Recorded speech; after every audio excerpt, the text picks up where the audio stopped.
There's obviously some limits to what we can manifest, like manifesting a dead person to be alive. Yes. Are there any other limits or circumstances that matter?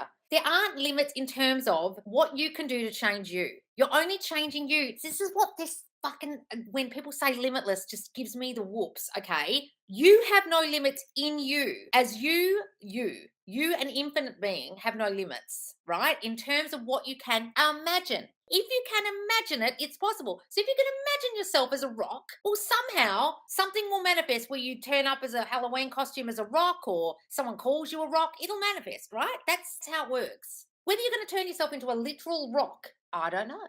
I've never seen anyone turn themselves into an inanimate object with the power of their mind, but okay, try it if you're that fucking limitless. What I'm saying about the SP stuff is there a way to fail? Yes, the way to fail is to not convince yourself that it's true. That's the way to fail, right? So a lot of people, this is what really gives me the shits about a lot of people get annoyed about what I say. I go by what Neville said. You can only change you, not outside circumstances. I go by what all law of assumption teachers say, which is what you assume to be true will be true. Okay. So a lot of people are saying, I'm limitless, and they think they can bitch and moan about their SP. They can not affirm properly. They can be thinking a lot of old shitty thinking. They can not change themselves. They can focus on outside circumstances and they'll still manifest their SP because they're limitless. And they're saying things like, I'm limitless. Well, are you? Or are you limiting yourself with the amount of shit you're still holding on to and the amount of old thought you've still got and the amount of old story you've still got about your SP and the amount of old thoughts you still have about you and the amount of crap you're still thinking about your past and the amount of arguing you're doing in your mind and the lack of conviction you've got in your belief that you can do this. And then you're saying a phrase like, I'm limitless, or watching some videos and feeling limitless for a second and then going back to the old you.